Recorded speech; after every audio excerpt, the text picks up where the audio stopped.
Okay, everyone, thanks for your patience. We're ready. So let's start.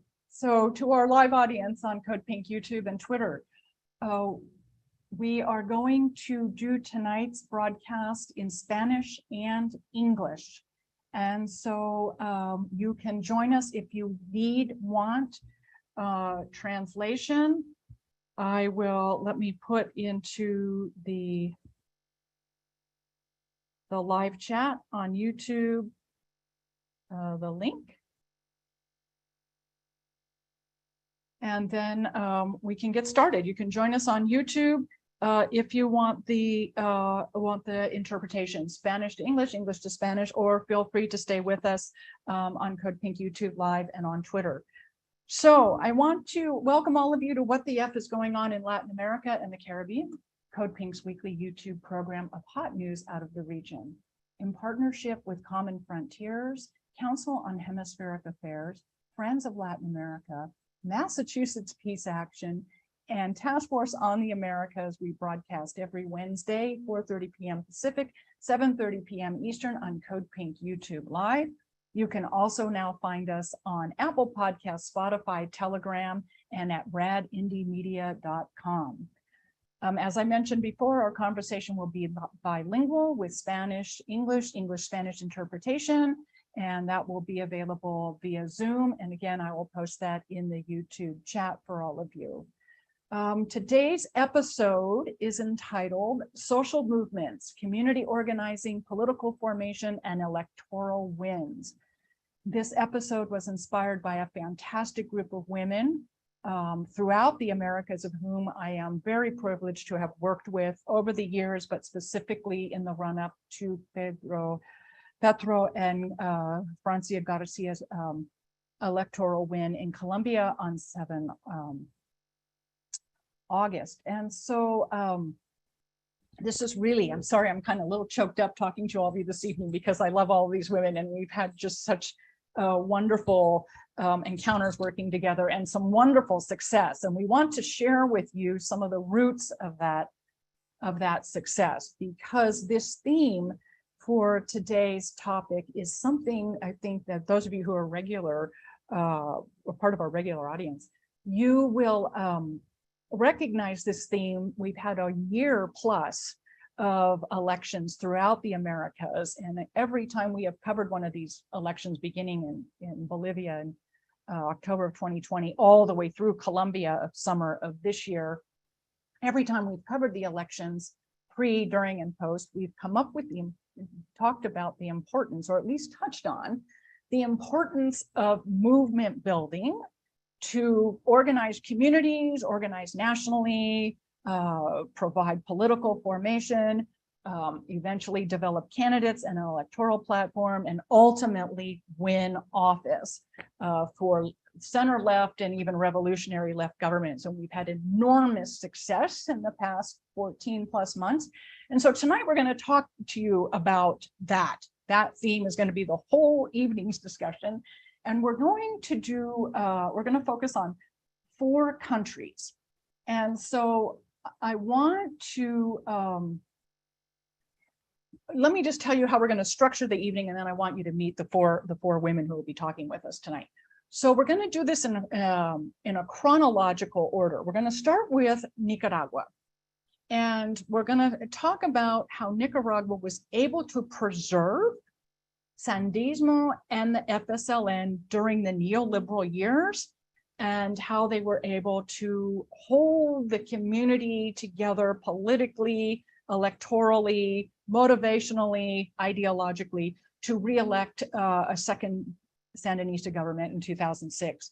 Then we are going to talk about Honduras and the enormous success we saw in Honduras in November of last year, and how Honduras was able, again, to build a movement, to build a party, political formation, coming out of the 2009 coup. Took them, I don't know, Lucy, 12 years, 12 determined years, but the people of Honduras were able to overturn the coup government of 2009 and elect Xiomara Castro November of last year as well.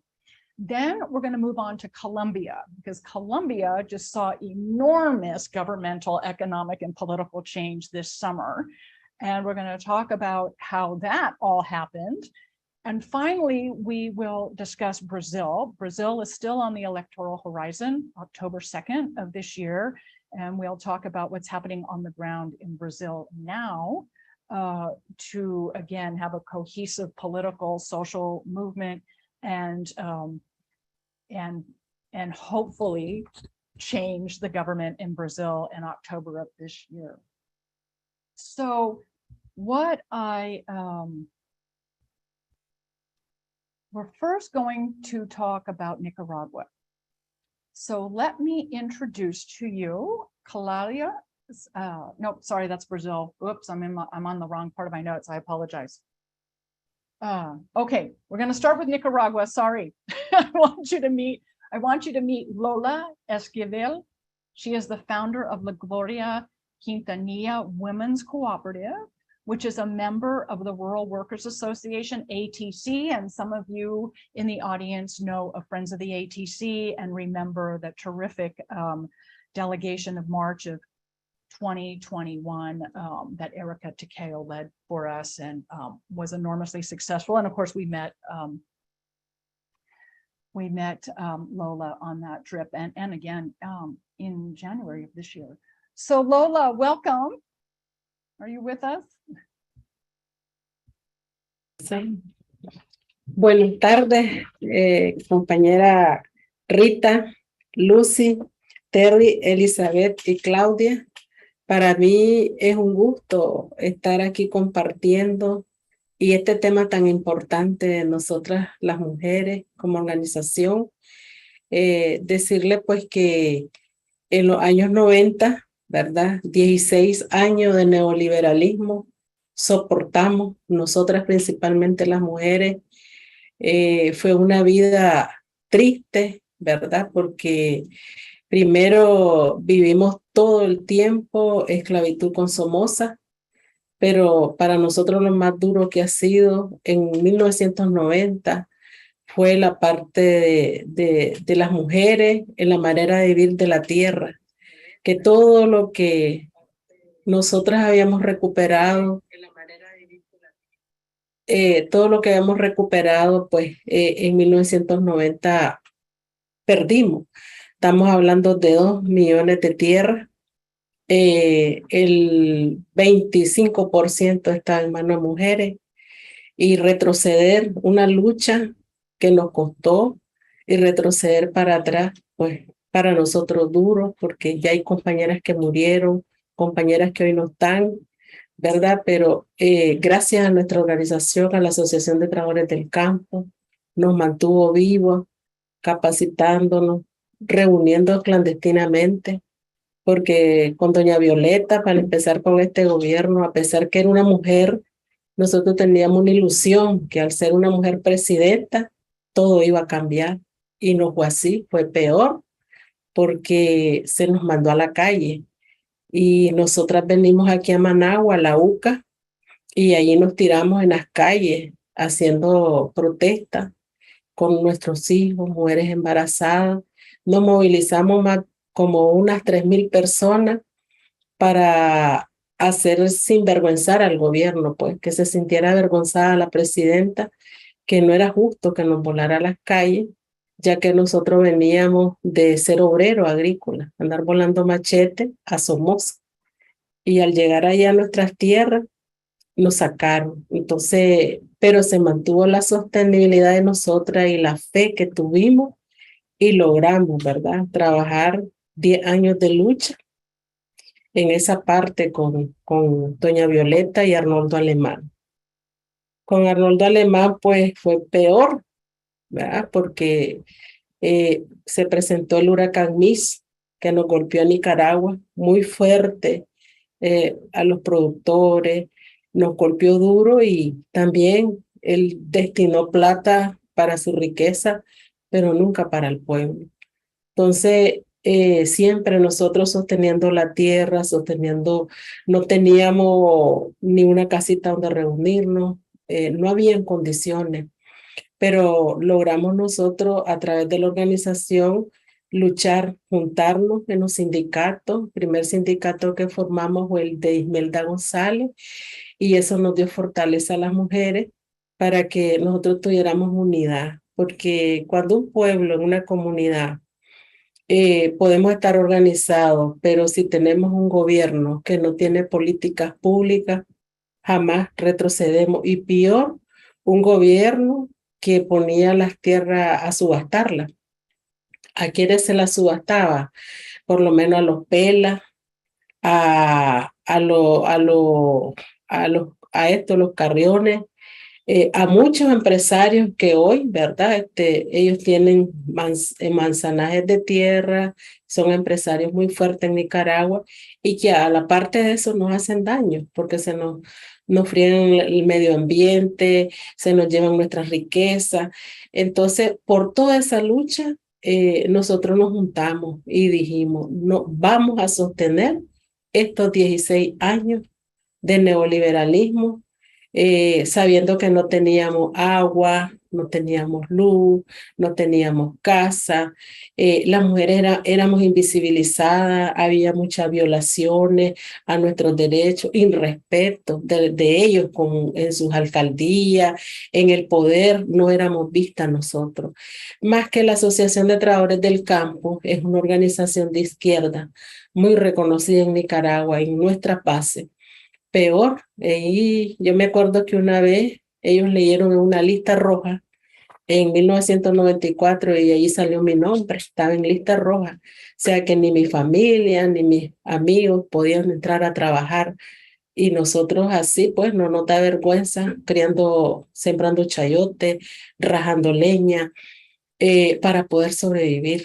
Y nuestra comunidad donde yo estoy, pues esa comunidad desde antes, ¿verdad? Estamos hablando de 1979, revolucionaria, sandinista hasta los cachos, pues peor, nos tenían aislados totalmente, no componían camino, o sea, ellos nos querían determinar ahí, que no existiéramos. ¿Para qué? Para dejar esas 879 manzanas de tierra en manos de ellos. Y pues luchamos allí produciendo, sacando hasta que vino Bolaño, otro terrateniente, que ese nos decía que nos remangáramos la camisa, la manga, para ir a sembrar. Y sembrábamos 1 o 2 manzanas, pero si yo sacaba 20 quintales tenía que regresarle 10. ¿A quiénes? A ellos. Y eso era con uno. Imagínense nosotros hoy, pues en día, nosotros tenemos organizadas 3.500 mujeres. Yo como departamento de Managua, ya no digamos los 17 departamentos. Entonces, imagínense cuánta plata, cuántos granos básicos les entraba en ese gobierno. Y lo más vergonzoso que no había educación, no había salud, las mujeres se morían ahí dando a luz. Ir a la escuela no se iba, todo era privatizado. Ellos privatizaron la luz en esos gobiernos. Entonces, los 16 años, por eso nosotros le decimos los 16 años de neoliberalismo, fuimos sufridos, pero tuvimos una recompensa que hoy pues estamos viviendo en la gloria, pero tuvimos que pasar hombres, mujeres, viejitos en esa esclavitud, después de una esclavitud, caer con estos 3 gobiernos y eso pues a nosotros nos permitió pasar como el asadón rojo por nosotros para ver si nosotros sosteníamos y decirle pues que lo que nos valió también fue la lucha. Nosotros siempre dijimos, vamos a marchar, vamos a poner pancarta y nos llegaban notificaciones a los juzgados para que nosotros entregáramos y nosotros siempre nos mantuvimos unidos y unidas.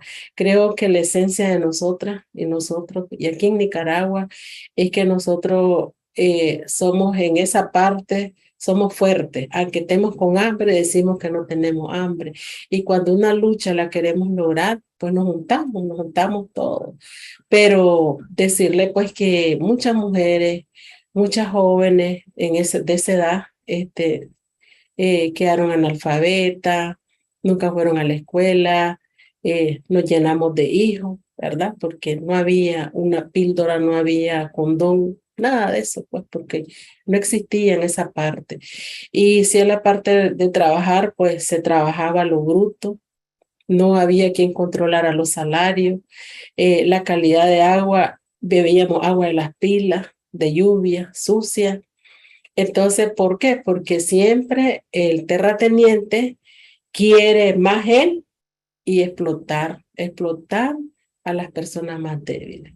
Y eso pues entre medio del neoliberalismo, entre medio de nuestra organización, nosotros mantuvimos vivos los sindicatos. Los sindicatos a nosotros nos vinieron a salvar la vida también, porque ahí aprendimos muchos artículos que los podíamos aplicar, aunque en el Ministerio del Trabajo ellos mandaban, nosotros siempre le hacíamos la guerra en el campo. Y creo que esa sostenibilidad que tuvimos nosotros de no agacharnos, de decir que esto es lo que nos tocaba, pues pasamos esos 16 años de lucha y eso también nos golpeó en la parte de la niñez, porque los niños desnutridos, los niños llenos de parásitos, los niños no iban a una escuela si no llevaban la escoba y me acuerdo que eran los 20 pesos. Y si una campesina o un obrero no tenía esos 10 pesos, pues no iba el niño a la escuela. También se tenía que entrar de zapato, de pantalón azul, de camisa blanca. Entonces, muchos requisitos y se abrieron muchas escuelas privadas de parte de ellos, ¿ves? Porque sabía que ahí iban a sacar más reales. También en la parte del trabajo era explotado, el 50% nos pagaban a nosotros las mujeres, si ganábamos en la quincena 87 pesos, pues 40 y pico eran para las mujeres y los 87 para los varones. Entonces eso fue algo que nos golpeó, ¿verdad? Como dirigente hoy, nos golpeó en ese momento, pero era o la bebíamos, la derramábamos. Entonces, o tirábamos los guantes y hoy estuviéramos sin tierra, no estuviéramos produciendo, no estuviéramos con un gobierno que tenemos bueno hoy, si nosotros no nos hubiéramos juntado. Y eso no pasaba solo en mi cooperativa, era a nivel nacional. Y entonces eso era lo importante, que a través de la Asociación de Trabajadores tenemos una revista El Machete. A través de esa revista salían los testimonios por donde estamos. Nos contestamos. En ese tiempo no existían celulares, no existían correos, no existía ese WhatsApp. Entonces la comunicación era más dura. Nuestra comunidad nunca la escribieron, se llamaba La Revolución. Entonces le pusieron Santa Julia porque era la mamá de Somoza. Imagínense, pues como ellos eran los que mandaban, ellos nos pusieron ese nombre. Entonces, de nosotras, pues, luchando, logramos también a cómo entrar con los varones, porque los esposos, los hermanos, los hombres de la comunidad también nos maltrataban. Decía que nosotros no teníamos derecho a organizarnos, que no teníamos todavía los neoliberales maltratándonos social, físico y toda la parte cultural. Y la parte de la familia diciendo que nosotros como mujeres no teníamos derecho ni dirigir una marcha, ni defender un pedazo de tierra y desear los hijos de tener. Entonces era doble lucha interna. Entonces, pues ahí al frente, el movimiento de mujeres del campo, Edgardo García, le consultamos, siempre nosotros, y es a la vez, y siempre le estamos diciendo a la TC, este es el camino correcto. Y nos enseñaron las leyes. Yo creo que esas leyes es el trabajo más importante que la TC hizo. Cómo enseñar, cómo denunciar ante la OT, cómo ir a poner un escrito. Creo que eso también a nosotros nos valió en la lucha de esos neoliberalismos porque no había manera de doblarles el brazo a ellos. Ellos decían que nosotros, los indios campesinos, no teníamos derecho a manejar tierra. Las mujeres no teníamos derecho a hablar en un micrófono porque ellos decían, son estos los que van a hablar. Entonces, desde ahí, pues, es algo que quedó enmarcado en nosotros, en nuestra mente, y por eso les digo, vamos a tener revolución para rato, porque cuando nosotras logramos a desliberarnos de todo eso que pasó el tiempo neoliberalismo, pues viene la revolución en el 2007. Y entonces eso fue una libertad, como cuando a uno lo tienen amarrado y lo sueltan, entonces no lo creíamos, nos pellizcábamos y decía, ¿será cierto que viene el beneficio para las campesinas, los campesinos? Entonces, hoy pues decirle que para pasar ese proceso, tuvimos que pasar ahí por un juego. Pero le estoy hablando yo tengo 59 años. Imagínese ahora, del 2007 para acá, qué revolución de flores nueva. Y estos conocimientos de 1990, de los 16 años de gobierno, nosotros andamos en los sindicatos, hoy tenemos cooperativas, y ahí andamos los testimonios, como andar evangelizando. Así era nuestra revolución, así era el liberalismo que nos maltrató a nosotros, en los que vivíamos en esos tiempos. Hoy hay una floración de flores, ¿verdad? De la manera como se vive, ni comparado como vivimos nosotros. Porque nosotros no tuvimos camas, no tuvimos baldes, no tuvimos agua, no tuvimos nada. Antes vivimos, sobrevivimos con ese poco chaval. Pero la ventaja de hoy es que todo lo que la revolución, la TC nos ha enseñado, hoy está la semilla sembrada. Y esto me alegra porque a mi edad que yo tengo, pues yo estoy viendo las casas del árbol, cómo se van desarrollando. Y decirle pues que yo soy de puesto de mando, estoy en la V del FSLN adentro, y el político, la alcaldesa, no pido cita, solo le llamo o le escribo un WhatsApp. Y ya resolvemos. Y con la juez, con quien sea. Entonces, esa era la revolución que queríamos nosotros. Y creo que eso, vamos a tener gobierno para rato, revolución para rato, y no vamos a retroceder. Vamos hacia adelante, compañeros.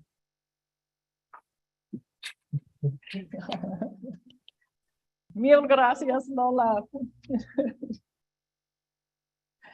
I have to say to you, your story is so motivating. And I think it's so important for all of us to understand that revolutions don't have a specific expiration date.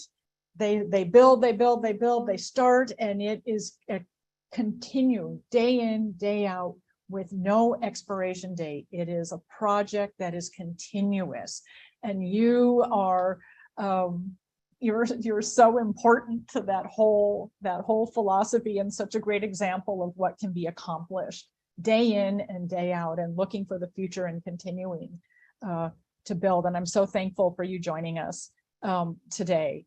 So stay with us, because we're going to have questions for you too. So next, for our audience, so we're talking about revolution building, I want you to meet my great friend in revolution, Lucy Pagoada-Quesada. Some of you know her from Voices of Resistance on WBAI every Sunday out of New York City, 1 o'clock, 12 o'clock now, Lucy, right? You're 2 hours now. So let me tell you a little bit about Lucy.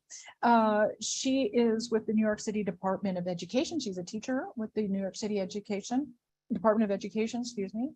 She's the official coordinator of Partido LIBRE, USA, Canada, and Costa Rica now.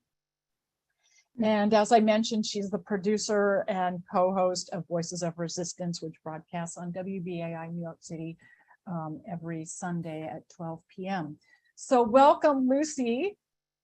So happy to have you here with us. And so all of you in the audience, if you haven't met Lucy before, she's been with us several times on this program. Lucy's going to talk to us about the long road since the 2009 coup in Honduras, and again, the persistence and tenacity, and big win last November, but just the beginning. True. What an honor it is to be here once again with my comrade, Terry Matson from Code Pink, Mujeres por la Paz, Women for Peace. Our compañera Lola Esquivel, what an honor it is to have you from Nicaragua, sharing your amazing inspiration story. And I can't wait to hear from our compañera Claudia Tamsky also, and Elizabeth Castaneda. And thank to our two interpreters, our compañera Jill Clark and our compañero Johan Medina, who's the only guy, the only man among all these amazing women. What a great idea was this, Betty, to put together this this program. Can I just say a shout out to Johan, because he is strong enough man to be here with all of us women tonight. So we are so thankful to him and respect him so much. Absolutely. Thank you so much. We could not do it without our compañeros hombres. We could not do it.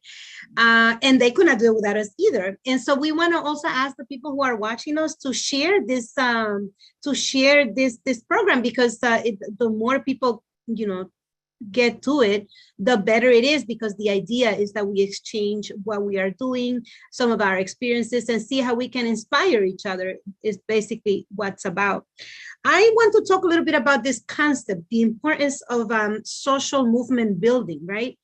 To eventually take power. We heard how Nicaraguan women, especially women from the countryside, have done it in Nicaragua. Las increíbles campesinas, the amazing women campesinas from Nicaragua. And so why is it so important for us to bring this concept to the discussion? Because it is through social movement that we are allowed to, or we have the opportunity to organize, to educate, and to mobilize, which is really, to me, those are like three basic elements that are basic when we are talking about social movements. When we come together, we are able to organize our ideas. We're able to educate around what it is that we want. And obviously, through mobilization is when we get to put our word out there, and to have those who are against us hear what we have to say. So to me, that's important. It is a fundamental, right, for us to take into consideration. And the ruling elites, they fear this. They fear when people come together, because they understand that it is only through coming together, through organizing, educating, and mobilizing, that we are able to be powerful. And we don't realize how powerful we are until we come together. That is when we realize how powerful we are. That is not them who have the power. It is us who have the power. But it takes unity. It takes us coming together. And building unity is a challenge. It's not easy. It's very hard to do, but it is necessary.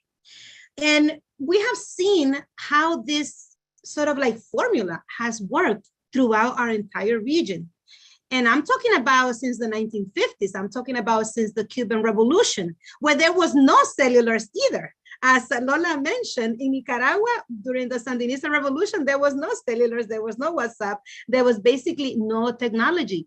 And the same thing happened in Cuba. And so obviously, we also want to talk about, how the Sandinistas did it without technology. Also, the FMLNistas, the revolution of El Salvador, which is so fundamental, even though El Salvador today is under a regression moment, but that's not to say that the people of El Salvador at some point didn't come together to strive to fight in a revolution for their freedom, their autonomy, and for their basic human rights. So we've seen this happen throughout the region, as I was saying before: Cuba, Nicaragua, Venezuela, Argentina, Chile, Brazil, Honduras, and now Colombia. And the people have understood that it is only through coming together, organizing, educating, and mobilizing that we are able to take power. And we've used this. We've used this tool. We've seen it happening in other places, and we have adapted to our own realities, to our own identities, to our own cultures. Because not one of the movements throughout Latin America is the same.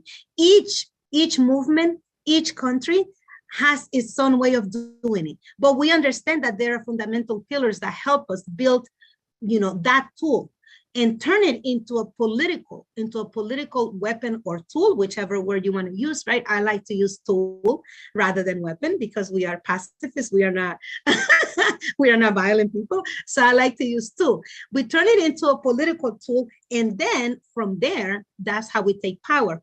Because things are different. And, Hugo Chavez, since 1999, when he first rose to power, he showed us that there was another way of doing things. And we cannot speak about what is going on in Latin America right now with the whole red wave covering most of our planet, most of our region, without going back to Venezuela and looking at how President Hugo Chavez started to speaking about integration and the importance of us coming together as a continent. So we owe it to him. He started talking about the importance of fighting for our dignity, to fight for our sovereignty, to fight for the respect that other countries should have for us. And from there, we saw how for an entire decade, there was this beautiful flourishing of progressive governments in Latin America. And so we get to 2009 in Honduras, right? When the neoliberals, as compañera Lola was saying, saw that we were changing, that we were transforming, and that we were believing in this integration that President Hugo Chavez always talked to us, and he promoted and he supported, right, through the amazing blocs that he helped form, like ALBA, Petrocaribe, UNASUR, and CELAC. That's when, we began to realize we can do this. But those who feel that they own our continent became very fearful, right? And they started to slash out these movements and these governments. And the way we look at it is that it all started in Honduras in 2009 with the brutal and bloody US-backed coup against President Zelaya. And from there, the United States, their embassy, just kept moving from a country to another. We saw Paraguay falling. We then saw how Brazil, they put another strategy there. They call it impeachment. The Constitution of Brazil does not have impeachment. That was a bloody coup, a brutal coup against President Dilma Rousseff. And it was a misogynist coup because it was a coup against a female president. And then she was replaced by an all-men cabinet headed by also a man. So we have to understand that what is happening today goes back, and that we keep fighting back and forth. In the case of Honduras, we took those three pillars. We organized against the coup, and we created the front against the coup. We educated the people about the importance of staying together and staying organized, and we mobilized. For 6 entire months, we mobilized, we organized, we educated ourselves in Honduras and outside of Honduras too, because I didn't live in Honduras. I live in New York. And we started the resistance here as the immigrant community. For the first time, we actually created a movement that was progressive, that was revolutionary, that the immigrant community had never seen here. And we created a territorial political identity for the Honduran community. It's called the D19, which is the 19th department. Honduras has 18 departments, and we became the 19th department. This is the immigrant community that organized against the coup. And since we've been fighting consistently, after the front that we organized against the coup, then there came the National Resistance Front. And in 2011, that's when we decided we cannot bring this dictatorship that was established, because with the coup, there was also a narco dictatorship. Later, we learned it was more than just a dictatorship, it was a narco dictatorship. And that's when we decided we're going to create our coup. And then we created the LIBRE Party. We created the LIBRE Party in Honduras, and we also found the LIBRE Party here in the United States. And it's been a consistent back and forth. It's not easy. We understand, but the consistency has to stay with organizing, educating, and mobilizing. We faced 2 US-backed frauds, electoral frauds, one in 2013, the other one in 2017, but we didn't stop organizing, educating, and mobilizing. We didn't stop. We continued, right? It continued. It was a continuous thing, 24/7, never stopping, with repression, with the conditions of social and economic conditions deepening, with horrible violence thousands of people died, hundreds from the resistance that were brutalized, that were murdered, like Berta Cáceres, a lot of social activists, political activists, human rights defenders, you name it.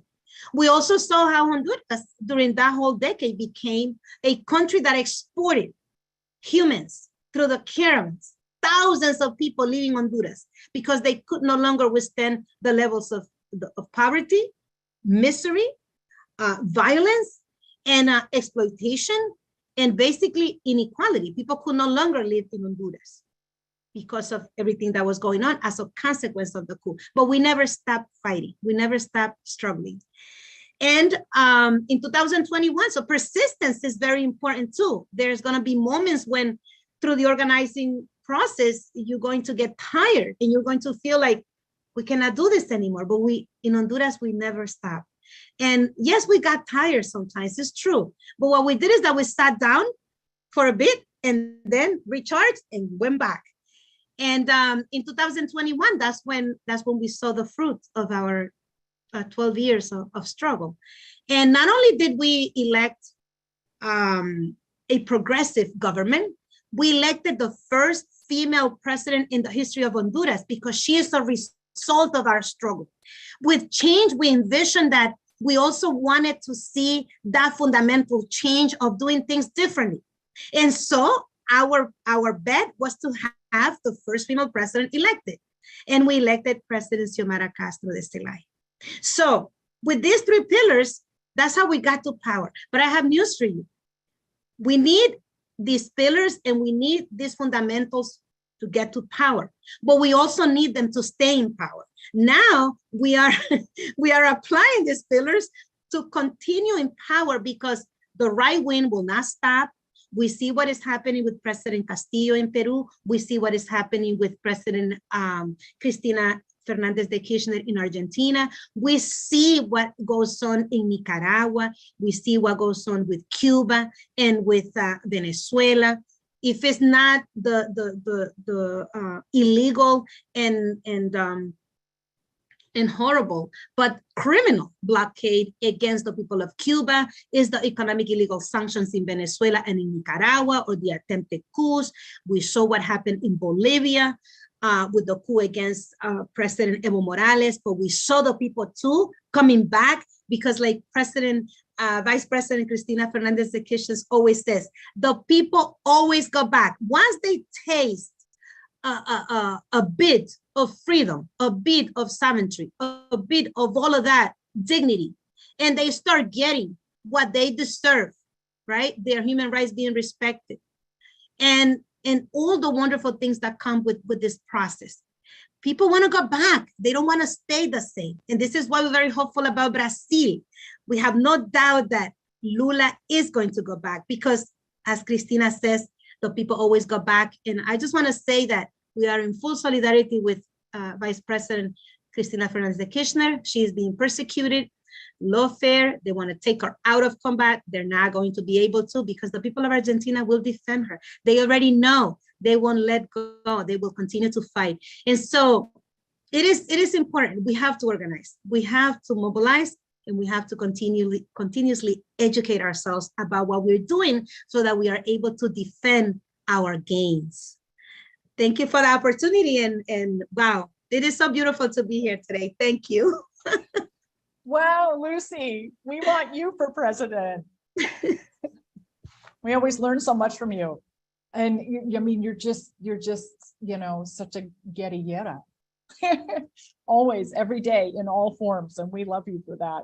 I also, to just mention to the audience, because Lucy, you brought up Cristina Kirchner, who we are all in solidarity with today. Just for all of you on this panel this evening, and both interpreters and for our audience, we will have a special edition episode of WTF tomorrow, talking about what is happening in Argentina and this judicial coup against the vice president. So I'll just throw that in while I have the opportunity. I don't want it to detract, but we are in solidarity with what's happening there. And it's a great example of what we all know, taking power is not the same as having power. And having power really is determinant upon what's happening on the ground in community, you know, across the country. And that's going to really be needed in Argentina right now. Well, for all of us always, but this is a perfect example of why it's so important to have a movement in place that's strong and continuing to grow and can support the government that's been elected by the people. So thank you, Lucy.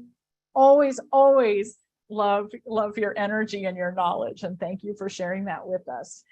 So now let's move to Colombia, because boy, did we have something really fabulous happen there this summer. And I think it really just needs to be said, and those of you in the audience I know are aware of this, how happy we are for the Colombian people, regardless of political persuasion, that there is now, with this new government, a chance for peace for everyone.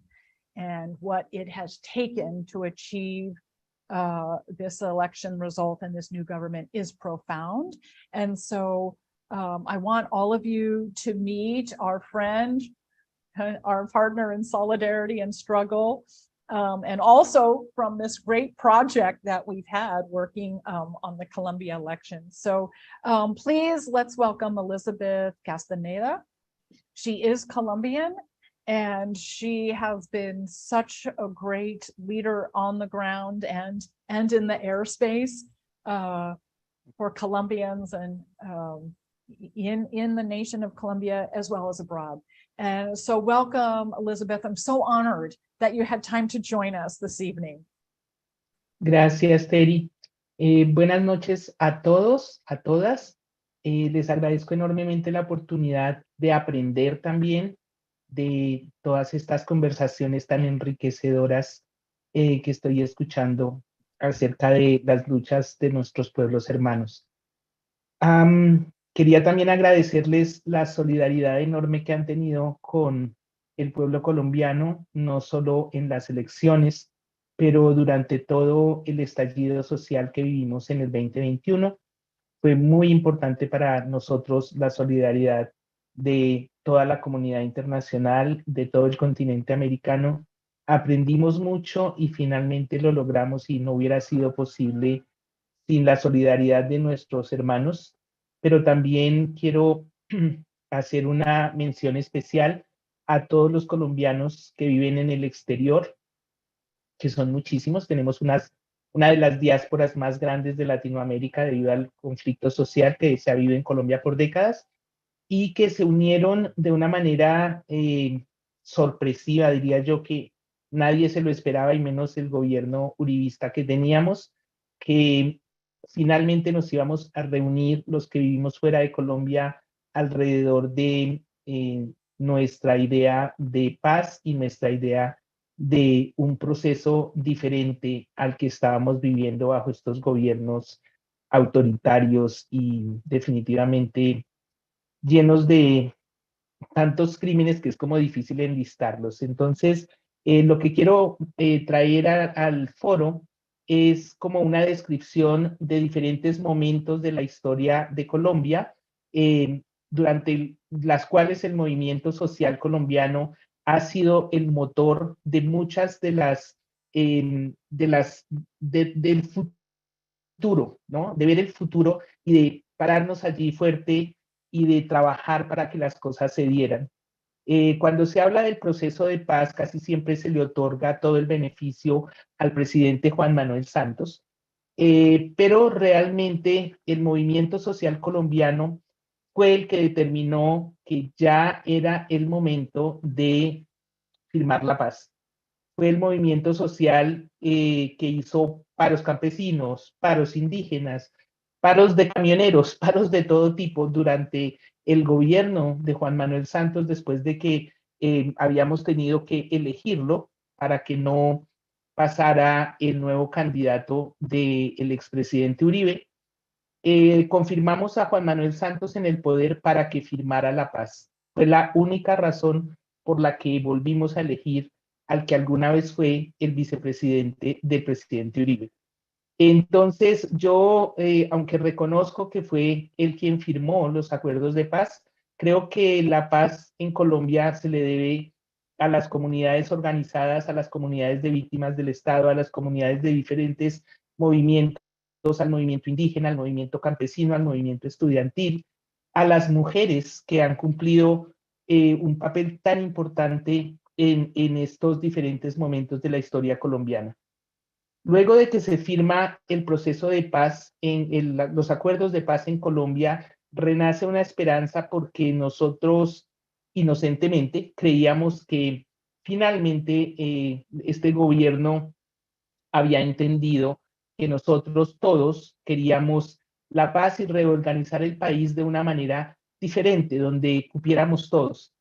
Pero, contrario a eso, hubo unas elecciones donde fraudulentamente el uribismo regresó. Y digo fraudulentamente porque ha sido comprobado de manera contundente de que Duque llegó al poder con el dinero de narcotraficantes y comprando votos. De manera que este golpe, que fue sumamente duro, igual que el que se había dado antes cuando el presidente Juan Manuel, de manera muy inocente, produjo un plebiscito para decidir si apoyaba o no el proceso de paz, y donde también se usaron armas muy bajas para desacreditar el proceso. Nos vimos abocados a el gobierno de Uribe a través de Duque, pero esto, en lugar bueno, nos entristeció, sí, pero nos dio la fortaleza de entender que nos teníamos que mantener en la calle, que la resistencia era nuestra única posibilidad de cambiar el país y de forzar al gobierno a implementar los acuerdos, a pesar de los asesinatos de los firmantes de paz, a pesar de los asesinatos constantes de los líderes sociales, activistas que defendían el medio ambiente, mujeres reclamantes de tierras y todo tipo de persona que se atreviera a organizarse y a pedir que se implementaran los acuerdos de paz. El gobierno de Duque, con el apoyo de la comunidad internacional, también extendió su mano negra a el país hermano de Venezuela, llevando a Venezuela a una crisis brutal.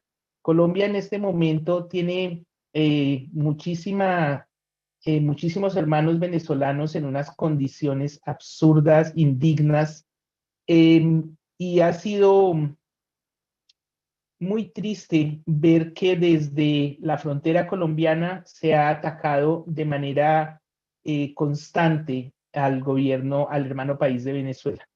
Esto ha sido parte de una situación en la que nos hemos visto nosotros los colombianos abocados a también estar en vilo, esperando que no se produjera una invasión a través de la frontera colombiana por Venezuela. Y en los momentos más álgidos de esto, de esta amenaza, nosotros nos mantuvimos fuertes en contra de que esto se diera.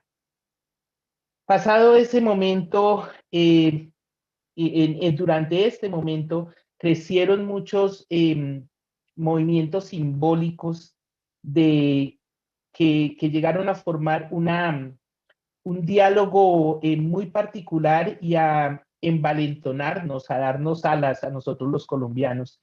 Entre esos quiero nombrar especialmente a la Minga, la Guardia Indígena, como un movimiento muy impresionante y muy inspirador, súper organizado, que ha logrado obtener el respeto de todos nosotros, de todos los jóvenes, y el reconocimiento de que un movimiento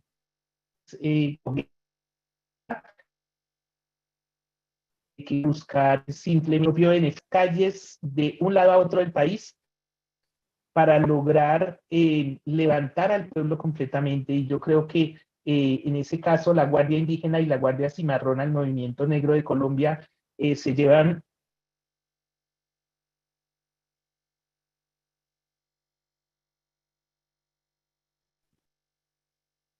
por algún momento me desconecté, no sé por qué.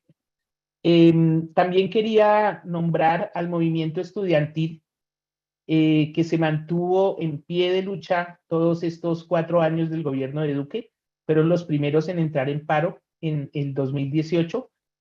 Y fueron también los que hicieron minga con los indígenas, el movimiento campesino, y nunca pararon de protestar y de mantener en jaque al gobierno de Duque. Resistir no es aguantar, y eso lo aprendimos claramente durante todo este proceso de lucha en las calles.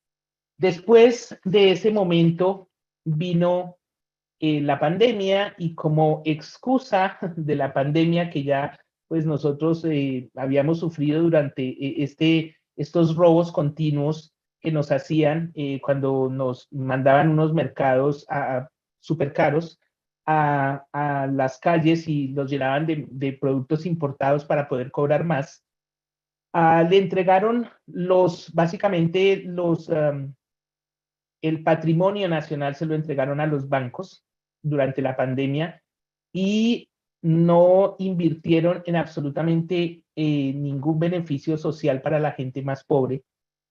Y nos propusieron que nos iban a imponer más impuestos sobre productos básicos como la comida, leche, huevos, carne, vegetales, sin haber tenido en cuenta que durante la pandemia los campesinos tuvieron que prácticamente botar o donar sus sembrados porque no había forma de sacarlos a las ciudades.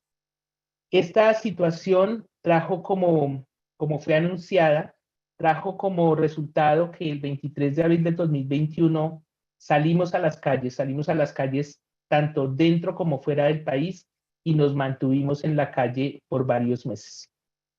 En este momento lo que pasó fue un uso desmedido de la fuerza contra los jóvenes que estaban en la calle, contra las familias que estaban en la calle, porque con los jóvenes, detrás de los jóvenes estaban las mujeres cocinando en las ollas comunales, estaban los indígenas llegando a las ciudades y la fuerza pública impidiéndoles llegar y atacándolos.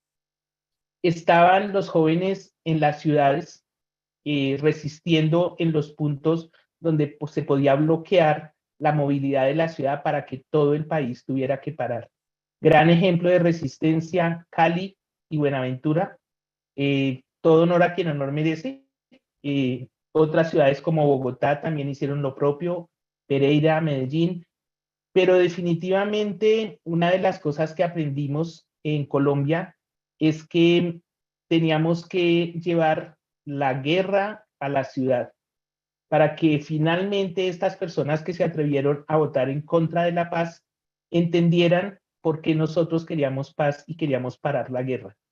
Y esto se hizo con algo que nosotros siempre entendimos que se debía hacer, y era bloquear el acceso de mercancías desde el puerto de Buenaventura, que es un dolor impresionante lo que pasa allí, gracias al TLC que se firmó hace muchos años entre Colombia y Estados Unidos, la esclavitud que vive la gente en Buenaventura, la miseria que vive la gente en Buenaventura, es algo sumamente doloroso e indigno, que yo creo que si todos los norteamericanos supieran lo que al pueblo colombiano le cuesta hacer negocios con Estados Unidos, no volverían a intentar hacer algo como lo que hace.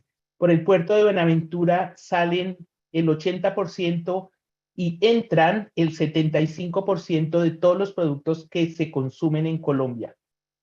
Y de esa increíble cantidad de dinero que pasa por allí, al pueblo de Buenaventura no le queda absolutamente nada, sino no le queda ni siquiera agua potable ni servicios básicos, pero miseria y muerte.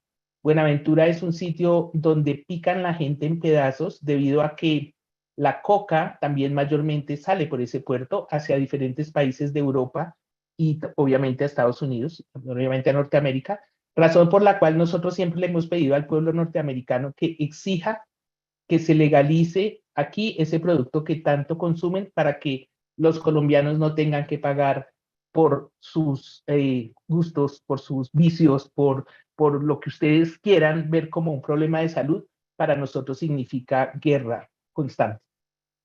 Por esa razón, el pueblo de Buenaventura, jóvenes en especial, bloquean el puente de salida y de acceso de mercancías, y con esto ponen en jaque al gobierno de Duque, porque en este momento ya no llegan productos a las ciudades, y finalmente la gente en las ciudades entiende que esa guerra que ellos, a la que ellos les son tan indiferentes existe.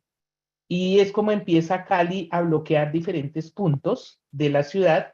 Se crean los puertos, como le dicen, Puerto Resistencia, por ejemplo, y allí es donde el gobierno declara una guerra sangrienta, y en vivo y en directo y sin ninguna vergüenza matan, incineran, torturan, violan jóvenes en las calles de una forma sumamente criminal. Pero este momento, que ha sido tan dramático y doloroso para nosotros los colombianos, les puedo decir que es el nacimiento de este nuevo gobierno que tenemos. Si eso no hubiera sucedido, nosotros no estaríamos en este punto en el que estamos, y somos muy conscientes de eso. Y por eso es que se reconoce que de la resistencia es de donde nace el poder. Finalmente, los colombianos pudimos pasar de estos momentos donde dudábamos en que tirar piedra y dañar la puerta de un banco era tan terrible como incinerar a un joven. Habían esos cuestionamientos, y era increíble que gente pensara en eso, pero había gente que lo pensaba, porque la propaganda del gobierno de derecha era tan fuerte que la misma gente se cuestionaba hasta cuando vio caer a sus propios hijos, hasta cuando vio llegar las tanquetas agrediendo a la gente a su propio barrio, hasta cuando muchachos que salieron a tocar música a las calles fueron desaparecidos, torturados. Y si no es porque la gente misma se da a la tarea de, a través de las redes sociales y a través de videos, demostrar que estos muchachos no estaban haciendo nada más que tocar en la calle música, pues los hubieran matado, como mataron a muchos y como les quitaron los ojos a muchos de estos muchachos que salieron a protestar. De manera que en este momento sí creo que es justo decir que todos estos muchachos que nacieron en la guerra, vivieron en la guerra, no querían seguir más en esta guerra, y decían ellos: no tenemos nada que perder, no tenemos absolutamente nada que perder, así que para nosotros esto no se termina. Y por eso fueron meses enteros de pelea en las calles. Eh, Duraron bastante tiempo en el que nosotros del exterior, como podíamos, enviábamos cascos, gafas protectoras, eh, comida, medicamentos, pero también era la interacción con diferentes formas de resistencia, ¿no? Porque fue una combinación entre los artistas, que también empezaron a apoyar abiertamente y que se rebelaron, periodistas que también, pues no todos están a favor del poder, organizaciones sociales. Muchos de estos políticos alternativos se dieron a la tarea de venir y golpear puertas, y nosotros en el exterior, tanto en Europa, un caso muy espectacular, el de Londres, el de Madrid, y aquí en Estados Unidos, nos dimos a la tarea de recorrer nuestros países donde vivíamos para exigir, por ejemplo, en el caso de nosotros, los colombianos que vivimos en Estados Unidos, que parara el envío de dinero y el reclutamiento de policías para matar jóvenes colombianos, que es lo que siempre han hecho, ¿no? El apoyo de los taxes que le mandan en el Plan Colombia a Colombia, hasta el gobierno pasado servía para matar colombianos, no le proporcionaban ningún beneficio a Colombia. Este dinero siempre se ha usado para agredir a las comunidades y para causar desolación y muerte en Colombia, de manera que nosotros no creemos que el Plan Colombia sea un éxito, como se ha dicho muchas veces aquí. Creemos, por el contrario, que es un plan de negocios turbio, donde a las comunidades y a los países que colonizan se les vende guerra y se les obliga a comprar más guerra. A través de eso es que viven estos políticos y todas las empresas y las compañías que venden artefactos como las balas que dejaron ciegos a más de 200 muchachos en Colombia durante el paro cívico. ¿Qué sigue en este momento después de que finalmente el pueblo colombiano logró vencer el status quo? Nos organizamos como testigos electorales, que fue algo bastante duro de hacer porque realmente tuvimos que hacer una veeduría de muchas maneras y nuevamente agradecerle a las personas que nos ayudaron desde el exterior, ir a Colombia a hacer una veeduría y hacer una presencia que ejerciera mucha presión sobre el gobierno colombiano para que nos dieran garantías. Llegamos al poder, llegamos con gente que representa a Colombia, tenemos campesinos, tenemos indígenas, tenemos gente afrocolombiana en el Congreso. Por primera vez el Congreso se ve como es Colombia. En el Congreso en este momento somos una gran coalición y tenemos mucha conciencia de que no podemos nosotros como ciudadanos firmar cheques en blanco.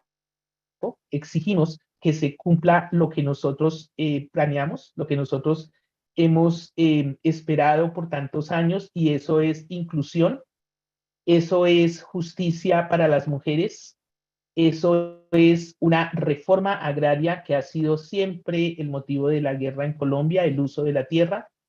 Exigimos también que la educación sea gratuita y sea de calidad para todos. Exigimos también que la guerra realmente termine, y para eso el presidente Petro y la vicepresidenta Francia Márquez han instalado de nuevo las mesas de negociación con el ELN. Sabemos que el ELN es un movimiento guerrillero bastante antiguo y muy particular, pero también sabemos que ellos entienden que llegó el momento de pasar a ser parte de la política, de la vida política colombiana, y no de siempre estar en la trinchera, y que nosotros podemos dar esta pelea más fácilmente si como pueblo estamos resistiendo y construyendo el poder. Y también lo que queremos hacia el futuro es organizar una economía que no esté basada justamente en la guerra. Para eso vamos a necesitar la ayuda del pueblo norteamericano y de los pueblos del primer mundo que consumen a mares los productos de Colombia. Entonces, en ese sentido, hemos empezado a promover una nueva visión de este tema que se ha llamado por muchos años la guerra contra las drogas, pero que realmente ha sido la guerra contra los países productores, y que va a tener un cambio grande en los próximos 10 años. No esperamos que pase pronto, porque sabemos que esto requiere de que las sociedades desarrolladas también entiendan del daño que causan con su indiferencia y de que el consumismo es lo que nos está matando. Pero sí esperamos tener unas relaciones basadas en el respeto y en la dignidad, por ejemplo, con Estados Unidos. Exigimos que el Tratado de Libre Comercio se revise, que tenga en cuenta y que se garanticen los derechos laborales de las personas en Colombia, que tenga en cuenta y que se revisen los derechos de los campesinos en Colombia, y también que tenga en cuenta que nosotros no vamos a aceptar más violaciones de derechos humanos en Colombia, y que va a haber una reforma policial, que la policía no va a ser más el arma de los ricos de Colombia en contra de los pobres de Colombia. Entrenar pobres para matar pobres ya no va a ser negocio en Colombia, y que el ejército, que ustedes vieron, ya sufrió ¿cómo se le puede decir? Un sacudón bastante grande durante estos días. Y paréntesis, salieron del ejército de baja. Consideramos el ejército siempre para la guerra, para defender los intereses de las multinacionales de Colombia. en el momento el pueblo y para el pueblo, y que sea un ejército que promueva la paz y no la guerra. No más reclutamiento forzado de familia, de menores, o sea, de hombres jóvenes o de mujeres jóvenes. No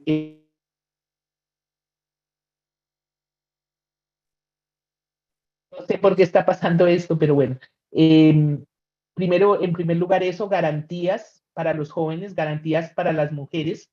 La reforma agraria va a ser una donde las mujeres sean las mayores beneficiadas con el tema de la tierra.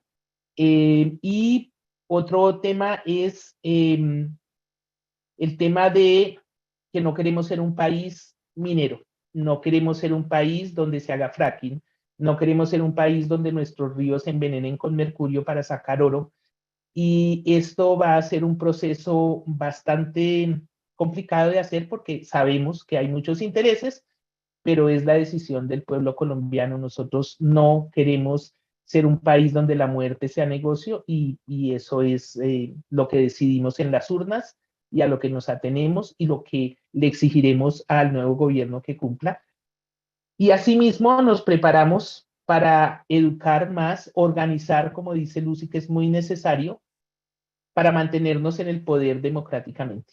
Pensamos que este proceso va a ser un proceso largo, sabemos que no va a ser fácil, pero estamos aquí presentes para hacer que esto sea posible. Gracias.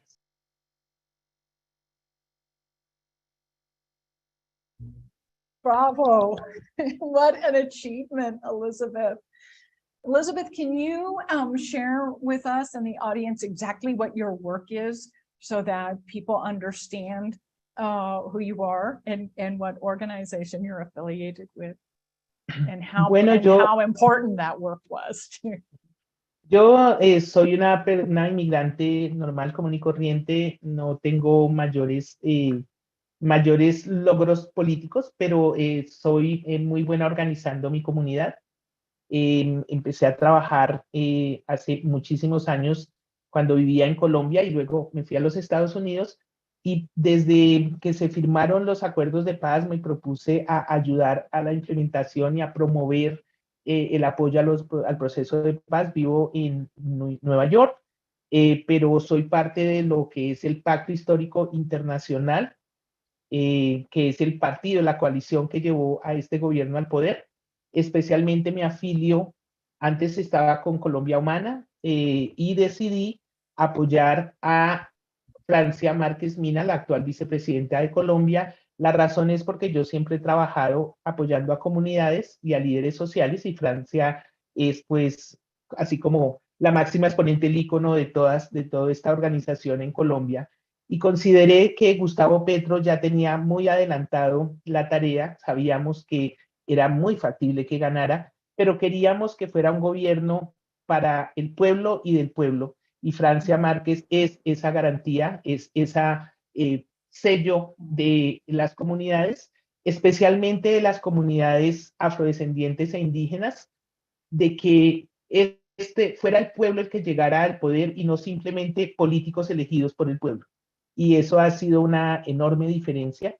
En este momento me encuentro en Colombia porque me emociona muchísimo haber sido parte de este proceso, de haber apoyado pues todo el tema electoral y de haber apoyado todo el tema organizativo. Y quiero seguir apoyando, así que estamos en ese proceso con el movimiento Soy porque Somos, organizando varias cosas que son de vital importancia para que este movimiento, que es del pueblo colombiano, siga obteniendo, digamos, triunfos, pero también se fortalezca y se prepare para los momentos difíciles, porque sabemos que vienen, entonces tampoco nos vamos a dejar obnubilar por este momento, pero creemos firmemente que nos debemos mantener activos, así como nos mantuvimos todo este tiempo activos sin parar para que llegáramos aquí, vamos a sostenernos muy activos y muy vigilantes para que el gobierno sea posible y sea respetada la voluntad del pueblo colombiano.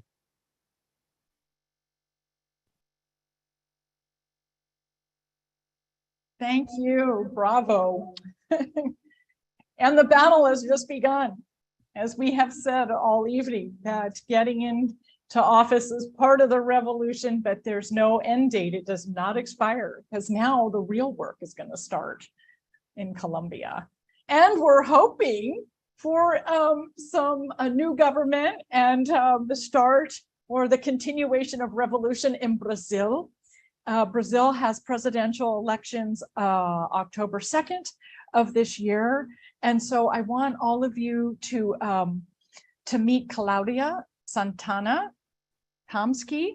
She is a sociologist and member of Partido dos Trabalhadores, PT. And I'm sorry, I probably didn't say that correct in Portuguese, but Lucy's. So all of you know we have extraordinarily important elections, yet another extraordinarily important election in Brazil. And so we've asked Claudia to join us, and she was gracious enough to participate on this episode to talk to us about this is a long road again, Claudia, to see Lola back in the race. And so let's start with what it's taken to continue to remain loyal to his vision and to support this important political, economic, and social leader to yet again run for president of your country. Welcome, Claudia. Thank you, thank you. First of all, I would like to salute my sisters in the fight for democracy and social justice in Latin America and around the world. I also would like to say that this forum represents a great step towards that. I'm here today to talk a little bit about what is happening in Brazil.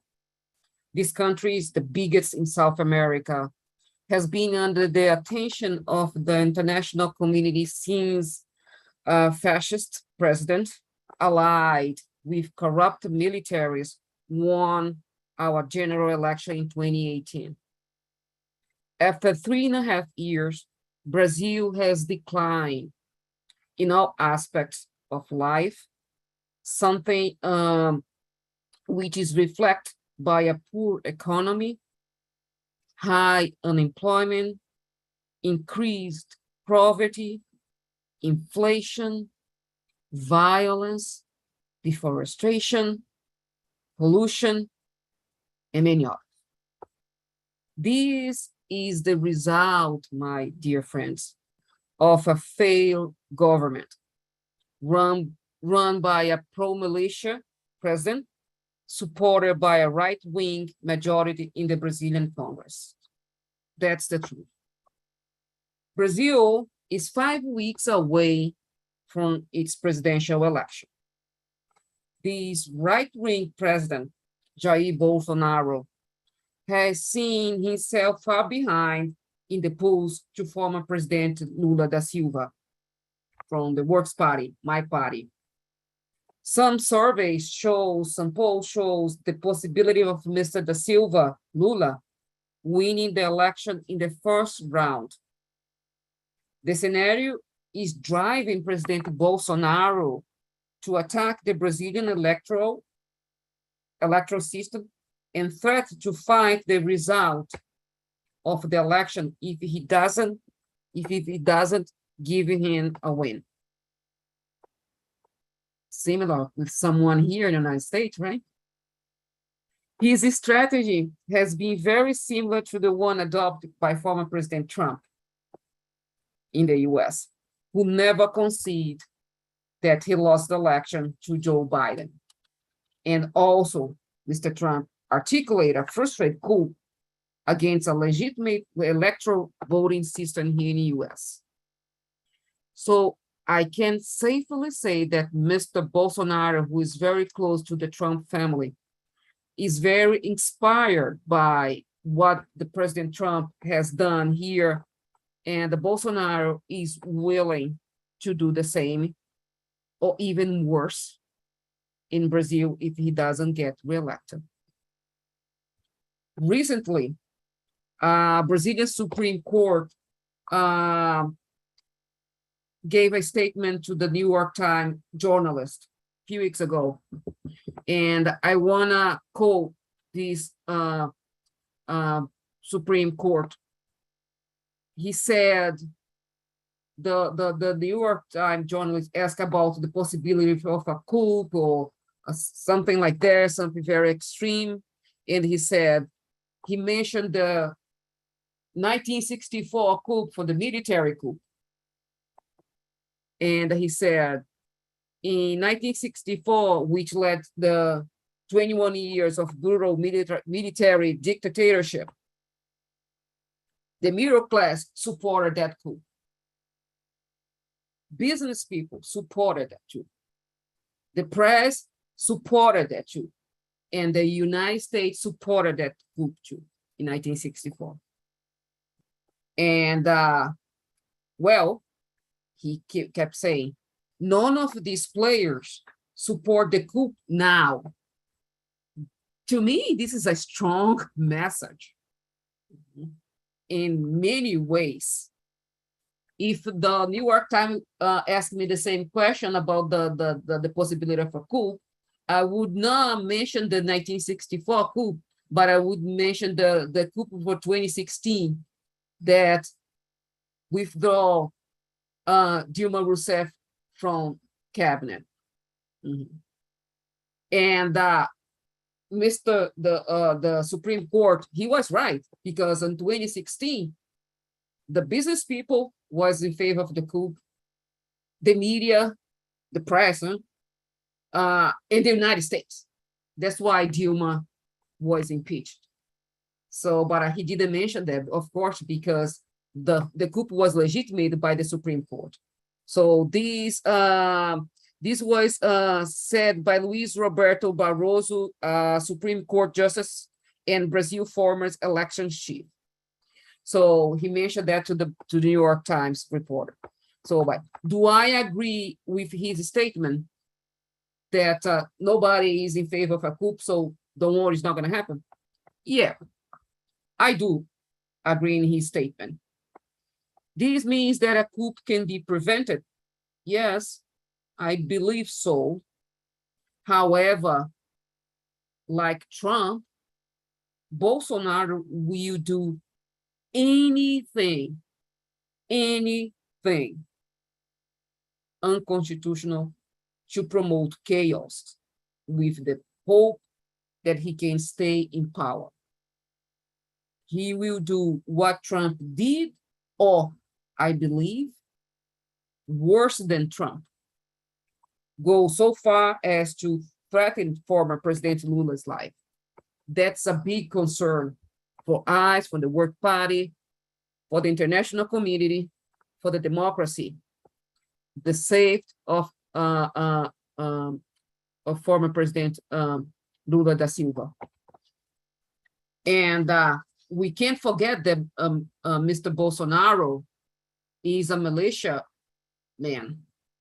So he has groups, armed groups in the whole country, willing to do whatever he would like to say that he can do it. But so it's a very dangerous person.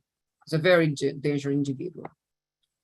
At this moment, any attack to former President Lula, any attack to the electoral system is an attack to the democracy, is an attack to all of us. We saw all the damage that the January 6th has made to the democracy in this country. And there was a bad example that some countries would like to follow to, like Brazil under Bolsonaro regime. So we are looking very close the election and all the process. And if the international community need to get together and watch very close to what's going on in Brazil to make sure, not that a coup is going to happen, because I believe that he wouldn't be able, but we can have a bloody attack to all the institution and to the good people of Brazil. So I would like to finish my speech with this alert that all of us, we need to be very attentive, watch very close what's going on in Brazil, because what happened in Brazil can be reproduced in other countries too. Thank you so much. Thank you, Claudia, for the biggest landmass, the biggest population, and the biggest economy in Latin America. So this is huge. The potential change come October 2nd is enormous for the hemisphere, for all of us. Well, maybe not everybody in the US, but for Americans, all of America, North, Central, and South, and Caribbean America. This could be really huge. It could like be the what do I want to say? What's the right thing? The final cap on ending the Monroe Doctrine. I mean, we have the majority of countries having moved left of center, even revolutionary left. So Claudia, can you share with us on the panel, and also particularly with our audience, what can we do to support the Brazilian people for these elections in October? Can we come? Is there a way for us to come and serve as human rights and election observers? Or what do you need us to do? What would be the best way to help ensure fair, safe, transparent elections in October? The best way is to do forums like that, is to keep talking and make everybody aware of the situation in Brazil. As you said, Brazil is a big country, a big economy. And whatever happened in Brazil is gonna, if Lola, for example, be elected in October, I'm sure that the Venezuela is gonna, the situation in Venezuela is gonna change for better. Because Brazil has the power with a leftist president to overcome that tragedy that's happening against the Venezuelan people promoted by the US government with the embargo and etc. So we have to keep make awareness of the situation in Brazil, tell the media, the people, discuss about Brazil, show what's going on in Brazil right now, what President Bolsonaro is doing to destroy the Amazon rainforest, the bad economy, and all the bad things that he has been destroying. Good things that the PT government has built for 12 years and he has destroyed in 3.5 years. So keep talking about Brazil and be very, watch very close the election process in Brazil. Thank you so much. So ladies, friends, amigas, partners in crime, we've been talking for an hour and a half. And I know, and beautifully, it's been a phenomenal conversation, and I'm so thankful and honored to have all of you in this episode with us. Is there anything that we've missed, anything that we should highlight, any questions any of you have of one another? Like maybe we could take 5-10 minutes to do that. Yeah, Lucy. Yes, I would like to take it on what Claudia mentioned about solidarity, the importance of solidarity. We all need to come together and be very observant of what is going on in Latin America, because our region is a laboratory of revolutionary experimentation and of revolutionary actions. And the people are taking control of their present and their future. They have taken their destiny in their own hands. And we need to come together, especially we here in the United States, the immigrant communities, but also you know, the non-immigrant communities, the US citizens. We all need to come together and unite in solidarity with the people of Latin America. You know, that was the sole reason why we organized the front, the International Front of Women for Justice and Peace. And it was around the election of Vice President Francia Marquez. But before that, we already were doing amazing work to make sure that compañera President Xiomara Castro was elected in Honduras. And like that, and our work had a big impact. And I think that our work can continue to have an amazing impact. And it is the reason why we're here today, because Teddy works with us. We work with Teddy. We are together in this amazing work of solidarity. I'm like the sole gringa, and I'm so honored. All right, beautiful women from I think you're Latina in your heart. In your heart, you're so Latina. You're more Latina than a lot of Latinos. I'll tell you that. I'm honored to be included with all of you. It's a great honor. And we thank you so much, because you have that other vision. You bring that other perspective to the average U.S. citizen. So your voice is really important in the front, and we thank you for being part of it. I know you're very busy, but you're always there. I feel that we need to pay a special attention to Cuba, to Nicaragua, and Venezuela, simply because these are the three countries that hold the dignity of everything else that is happening in Latin America. We've called these three countries the troika of resistance, right? Cuba has resisted more than 60 years of a brutal, illegal, and genocidal U.S. economic and diplomatic blockade. Nicaragua and Venezuela continue to suffer from the U.S. illegal economic sanctions against these countries, against these people. And the sole reason is because these countries have decided to lead their own presence and their own destinies. They have decided to take things in their own hands and to do things the way they want them and to live how they want them. And so we say, let Cuba live, let Venezuela live, let Nicaragua, Argentina, Honduras. In Honduras, because when we took power, we were not just transitioning from one regular government into another. We were taking power from a narco dictatorship that the United States government implemented in Honduras, imposed onto the Honduran people after the military coup. So they stole everything. They destroyed the country. There was no democracy. All of the different sectors of our state were taken by the narco dictatorship. And we really don't have a state of law, or we don't have a democracy. We had none of that. So right now, our president from this past 6 months, since she's been at the executive level, because like President Zelaya said, we took the executive, and the head of the narco dictatorship was extradited to the United States, Juan Orlando Hernandez, but the narco dictatorship continues to be in Honduras at the core level, in some levels at the Congress level, and every single level of Honduran society.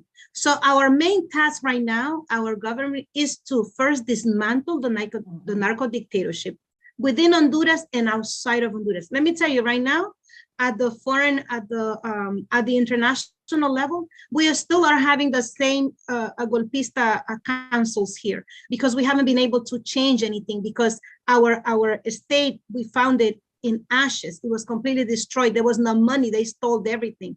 So the second level of that, once we dismantle the narco dictatorship, is to begin to establish the basis, the foundations of what will eventually become a real democratic government with equality and justice for the people of Honduras. So that's where we are right now. And we also need to pay attention to what is going on in Honduras. A lot of amazing things are happening there. Our president is doing amazing things. And of course, we need to continue to support Colombia and every country, Bolivia, that is undergoing these amazing processes against the Monroe Doctrine, against the dictates of Washington, against neoliberalism that has proven to be a failure for our countries. And so we are going for the alternatives, and we know what alternatives are, and we are working towards that. So let's continue to build on that. Let's continue our solidarity. Let's continue our organizing, education, and mobilizing for us here and for the people of Latin America as well. That's what I wanted to say. Thank you so much, Teddy. Thank you. Thank you. Motivating words for all of us in all countries. Thank you, Lucy. Thank you for your friendship and your leadership and your solidarity and all your work. Thank you, all of you on our panel this evening.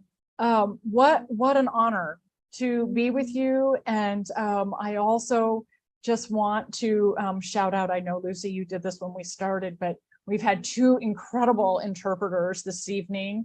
And Jill Clark-Golub, who is Nicaraguan herself, lives in the Washington, D.C. metropolitan area, and is active with Friends of Latin America, one of our broadcast partners, Friends of the ATC, and a number of other groups. And she was just so generous with her time this evening.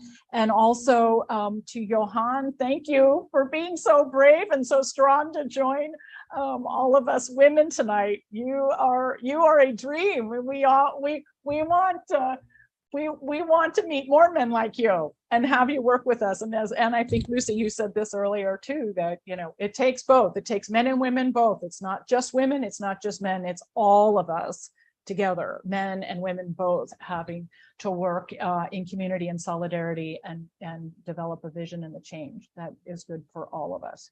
So thank you, ladies. Thank you, Johan. Thank you, Jill.